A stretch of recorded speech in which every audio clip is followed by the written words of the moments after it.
Shri Venkateswara gold తాకట్టులో ఉన్న మీ బంగారాన్ని విడిపించి కొనబడును.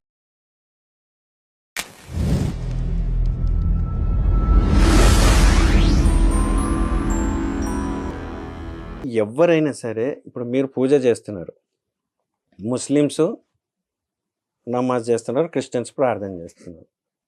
ఎవరైనా శరీరం కోసమే చేస్తున్నారు. అసలు దేవునికి ఏం కావాలి? ఆత్మ కావాలి. నీ శరీరంతో ఆయనకేం పని? మన ఇంట్లోనే ఉంచుకోరు, పడేస్తారు. మనము పరమాత్మ అవటం చనిపోతే ఆత్మ గురించి ఆలోచించేవాడు ఎవరూ లేరు. అందుకనే ఈ రోగాలు, ఈ పొల్యూషన్, ఈ కలి రాక్షసుడు మొత్తం నాశనం చేస్తున్నాడు. కల్కి భగవాన్ని ఎవరు నమ్ముతలేరు.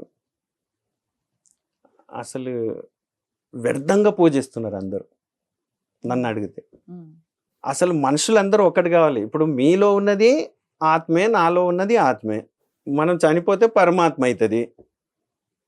మరి ఇందులో ముస్లిం, క్రిస్టియన్, హిందూ ఎక్కడున్నాడు ఆత్మకి? అసలు సనాతన ధర్మం అంటే సరిగా తెలియదండి ఎవరికి.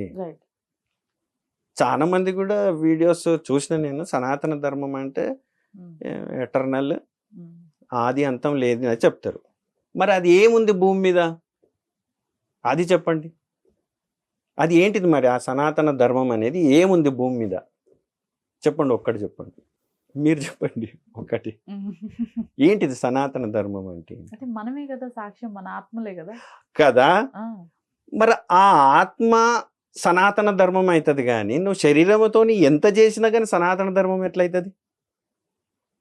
అందుకనే ఆత్మ గురించి ఆలోచించని వాడు పశువుతో సమానమని కృష్ణుడు చెప్పాడు.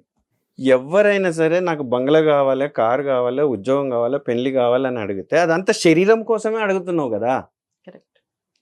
కానీ శరీరము తర్వాత ఉండదు కదా, అది ఆత్మ కోసం కదా అడగాలి. ఆత్మ కోసం ఏం అడగాలంటారు? ఏం లేదండి. అసలు ధ్యానం అంటే ఏం తెలుసా? మౌనమే. అసలు మనం భూమి మీదకి వచ్చి చేసేది ఏమి లేదు, ఆయనను ధ్యానించుకోవడమే. కావలసినంత సంపాదించుకోవడం, తినడానికి, ఉండడానికి, మిగతా అంతా వ్యర్థమే. అందుకని అన్ని తీసేసిన నేను. ఇప్పుడు ఢిల్లీ నుంచి అయోధ్య రామ్ మందిర్ వరకు 700 కిలోమీటర్లు. ఎన్ని నెలలు పట్టిందండి? 5 months పట్టిందండి. మొత్తం కుటుంబం అంతా ఫ్యామిలీతో. ఎన్ని ఇయర్స్ బ్యాక్? అయ్యో, అక్కడ అయిపోయి వచ్చామండి. సేవ్ సనాతన ధర్మని బోర్డు పట్టుకొని, సేవ్ సనాతన ధర్మని బోర్డు పట్టుకొని మొత్తం ముస్లిం ఏరియాలలో కూడా తిరిగామండి. సనాతన ధర్మకు బచావ్. అక్కడంతా హిందీ వాళ్ళు కదా. ఢిల్లీ నుంచి అయోధ్య రామ్ మందిర్ దాకా ఈ బోర్డ్స్ పెట్టుకొని నడిచాము మేము, హైవే మీదనే. 5 months మొత్తం ఫ్యామిలీ ఎంతమంది అండి? 6 members అండి. 6 members. మా బాబు, మా కోడలు, మా భార్య, మా తమ్ముని పిల్లలు. సనాతన ధర్మం కోసం ఏమైనా చెయ్యాలి. పాస్టర్గా ఉన్నప్పుడు ఏదో చేసాము, కానీ సనాతన ధర్మంలోకి వచ్చినప్పుడు ఏదో ఒకటి చేయాలి. సేవ్ సనాతన ధర్మం అంటే మన ధర్మానికి ఏదో జరిగిపోతుందని కాదు, కానీ యూనిటీ లేదు. మన పిల్లలు మన గ్రంథాలు చదవాలనేదే నా యొక్క ఆత్రం. సో దీనికోసం నేను ఈ పాదయాత్ర చేయాల్సి వచ్చింది. అయితే దీంతో పాటు నాకున్న ఇన్ఫర్మేషన్ ఏంటంటే దాదాపు ఒక 2000 నుంచి 3000 మంది వరకు క్రిస్టియన్స్ ని హిందూ మతంలోకి మార్చారు. అంటే ఎలా అంటే అండి, ఇది నిజమా కాదు? నిజం, 100% రైట్. ఎంత మందిని మార్చారు? దాదాపుగా 3,000 to 4,000.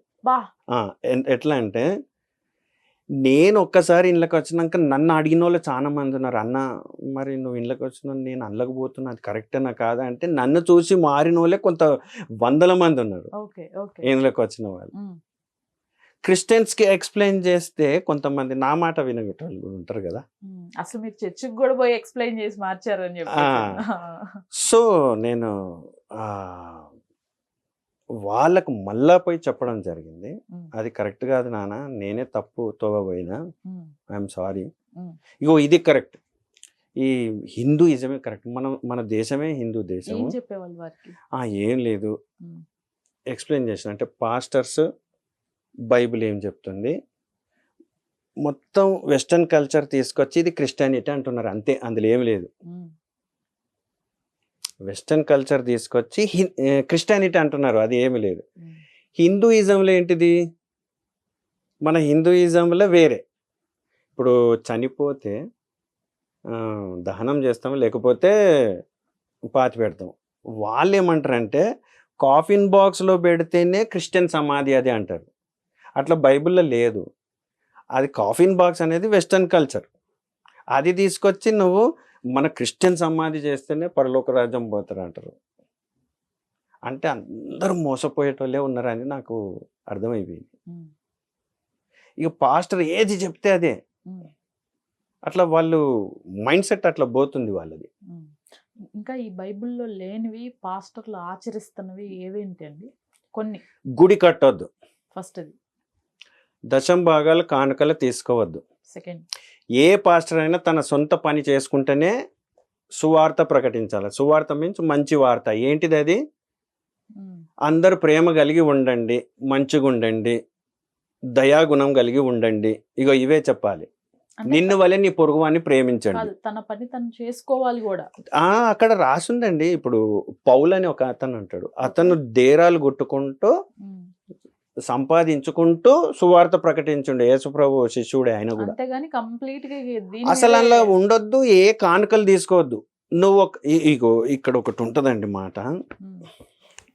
యేసుప్రభు వాళ్ళ శిష్యులకు బోధిస్తుంటాడు, మీరు పోయి సువార్త ప్రకటించండి. పోయేటప్పుడు మీ సంచులలో బంగారమునైనను, వెండినైనను, రాగినైనను, ప్రయాణము కొరకు జాలినైనను, 2 అంగీలనైనను, చెప్పుల జతనైనను, చేతి కర్రనైనను సిద్ధపరచుకొనకండి. అసలు ఏదొద్దు మీకు, మీరు పోయి ప్రకటన చేయండి మంచి వార్త. అయితే పనివాడు తన ఆహారమునకు పాత్రుడు. నీకు ఆహారం దొరుకుతుంది, నువ్వు పోయి చెయ్యి అంతే. ఇంకా అంతకు మించి అసలు ఇదంతా చేయొద్దు. ఇక ఎవరి దగ్గర పైసలు తీసుకోవద్దు. అది అట్టర్ ఫ్లాప్. ఇక అసలు క్రిస్టియానిటీ ఫ్లాప్ అవుతుంది. అసలు వాళ్ళంతా రాంగ్ మిస్లీడే. ఇక్కడ చూడండి, ఉచితముగా పొందితిరి ఉచితముగా ఇయ్యుడి. నా దగ్గర బోధ ఉచితంగా విన్నారు, మీరు ఉచితంగా ఇయ్యడని యేసుప్రభువే చెప్తున్నాడు కదా. ఓకే. మత్తయి సువార్త 10వ అధ్యాయం 8వ వచనం. మరి ఉచితంగా ఎక్కడ నడుస్తుంది బోధ? ఏ చర్చిలో నడుస్తుంది? పీడించుకు తింటున్నారు పైసలకి. వీళ్ళు కోట్లు సంపాదించుకుంటున్నారు, సంఘస్థులు అక్కడనే ఉంటున్నారు. వీడు ఫస్ట్ సైకిల్ మీద వస్తాడు, తర్వాత బైక్ అవుతుంది, కార్ అవుతుంది, బంగ్లా అవుతుంది. మరి ఈ కామన్ సెన్స్ కూడా పనిచేస్తలేదు వీళ్ళకి. వీళ్ళు హిందువులు అయ్యండి పాస్టర్స్గా మారి హిందువులనే మోసం చేస్తున్నాను. మళ్ళీ అన్నదమ్ములకు కొట్లాట. ఇప్పుడు నువ్వు క్రిస్టియన్, నేను క్రిస్టియన్, మీరు అన్న నేను తమ్ముడు. మీరు క్రిస్టియన్ అయిపోయారు, నేను తమ్ముడు, నేను హిందూ ఏమన్నా.